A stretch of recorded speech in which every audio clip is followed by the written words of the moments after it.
Hello everyone, my name is Cherie, and this is my 2024 wrap-up video where I summarize all the media I consumed in the past year, from books to scripts and series to movies. Then after that, I'll give you a quick summary of my yearly goals. Let's start off with the books. I read 13 books in 2024. 12 were fiction and 1 was nonfiction. My top 5 favorites were A Dark and Secret Magic by Wallace Kinney, Odd Magic by Patricia A. McKillip, the graphic novel of Parable of the Sower by Octavia E. Butler, Roadside Picnic by the Brothers Strugatsky, and To Kill a Mockingbird by Harper Lee. I read 25 screenplays, 24 that were produced, and 1 unproduced. Most of the screenplays I read were either past winners for the Best Original Screenplay Oscar or nominees for last year's Original Screenplay Oscar. My favorites were The Holdovers by David Hemmingson, Midnight Mass Episode 6 by Mike Flanagan, James Flanagan, and Jeff Howard, Shakespeare in Love by Mark Norman and Tom Stoppard, and The Substance by Coralie Farjat. I watched 5 series in 2024. Midnight Mass was a third-time watch, and it was also my favorite series I watched last year. Now, movies. I watched a total of 430 movies last year. Before you get too mad at me, 71 of those were shorts, mostly because I was going through the Harvard PhD narrative film list, and there were a lot of shorts to watch on the list. That left me with 359 feature films watched. Now, out of the total 430 movies, 379 were new to me, and 51 were rewatches. I watched 2 movies twice in 2024, Bodies, Bodies, Bodies, and Daisies.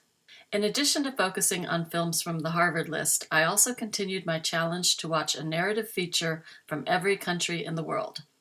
I was able to check off 19 more countries from the list, but I still have 120 countries to go.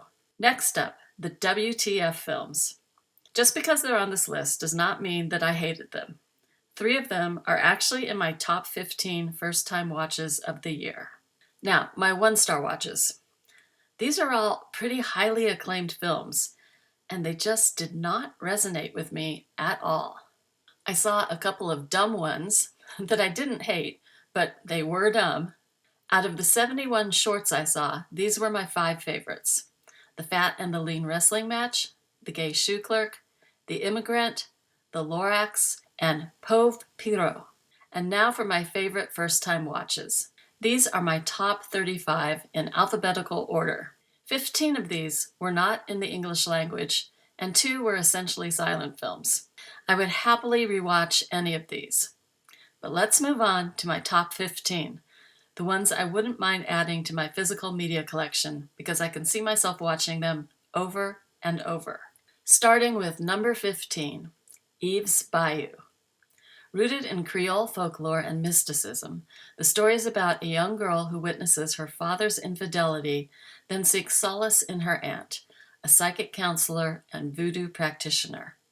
Number 14, A Matter of Life and Death. A British RAF pilot survives a plane crash in World War II, falls in love with an American radio operator, and must argue his case before a celestial court in order to stay on Earth with her. Number 13, Sancho the Bailiff.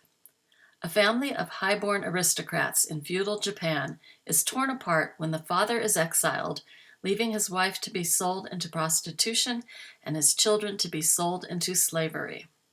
Number 12, High and Low.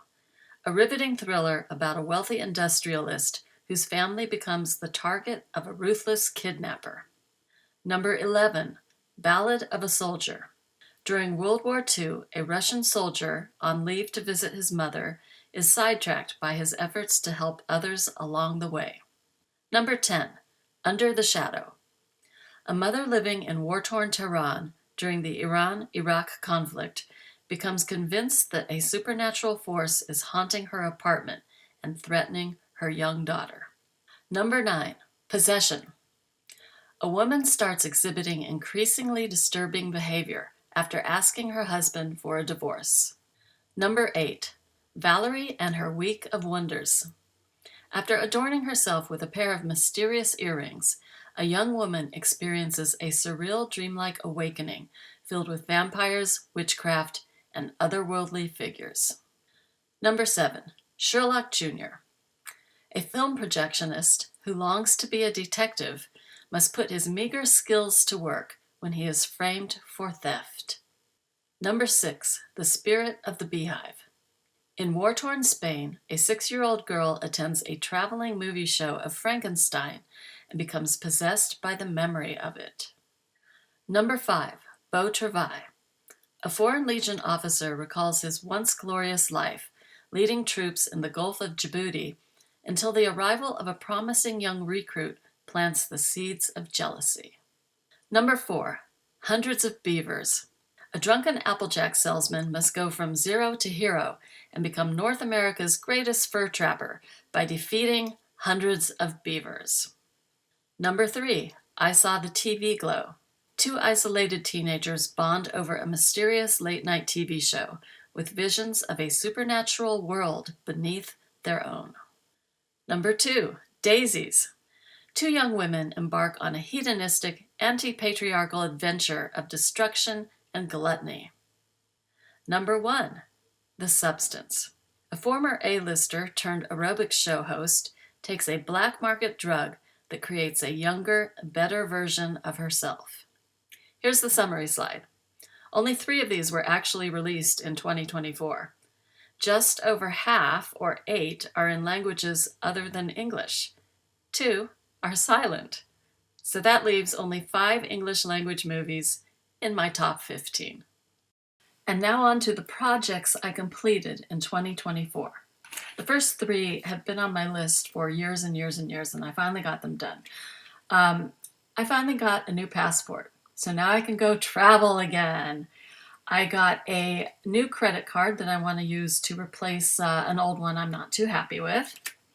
I also found a tailor who was able to fix these sleeves. They were fraying, and this is my favorite Skywalker sound jacket, so that was great to finally get that done. I did the first 3 pages of the Harvard PhD film list. I've been highlighting them, making notes, so as you can see, it's pretty beat up. But these are all the movies that I watched since I found this list. I participated in a 31-day horror movie challenge in October.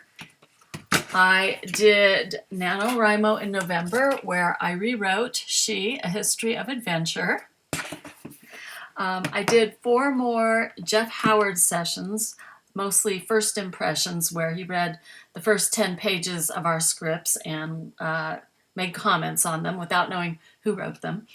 And then I did a whole bunch of stuff for the 99%, my indie film.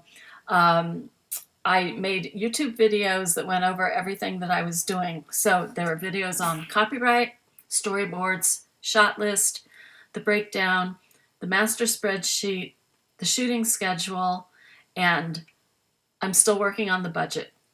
The budget is kicking my you-know-what. So that leads us into goals for 2025. So my biggest goal of 2025 is to finish my indie feature, The 99%.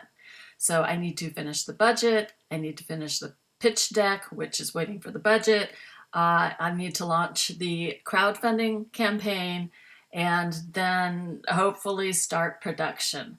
So yeah, a lot of work still to go, and that's still my number 1 goal. Now, sub goals from there. I would like to sell my Dumpster Donna screenplay. I've been saying this for a while. I have 1 more session with Jeff Howard on January 23rd, where he's going to go over the entire script with me. There might be a rewrite based on his notes. And then I just really want to focus on selling that, because I've been saying this for a while and I just really haven't taken the necessary action to really get it out there at companies that, are in support of the environment and not wasting and everything that my script stands for. So that's a major goal as well. And then some kind of lesser goals. I would like to go to Los Angeles during the awards season. There is a party, a viewing party at the Academy Museum with a sit-down dinner, and it's a little pricey, but you know, I'd really like to attend that. So we'll see. We'll see. Of course, I would vlog it if I go. Other challenges, I would of course like to finish this Harvard Movie List challenge. I still have 135 movies to watch. And in March, there's a March Around the Globe challenge on Letterboxd. Oh, by the way, that was one of my goals, is to start a Letterboxd account, but I did that on January 1st, so that's already done. So I will put the link in the notes, so if you want to subscribe to my Letterboxd account or see what I'm watching, you can do that. So anyway, evidently every March, Letterboxd hosts a March Around the Globe challenge, so that can knock off more of the countries on my international list. I also got 3 more challenge books. I've talked about these in other videos. You saw me unboxing them. But the 50 greatest film directors of all time. I have done, I think, 14 of these already. So, you know, if I do one every week, every 2 weeks, you know, I can finish this book by the end of the year. Another horror movie challenge, but this one's the 52-week horror movie challenge. So I would just watch one horror movie a week. And then another 52-week kind of just generic movie challenge. Now, with the Harvard list, that a lot of these are going to go into those books as well, especially with the director's list, because a lot of these films they recommend are by directors that are in that book. So I'm thinking I'll be watching approximately 3 movies a week. I don't know if I'm going to go as crazy as I did last year. I mean, that really was a lot of movies that I watched. And then if I'm shooting my movie, I just won't have as much time for viewing. I already know that.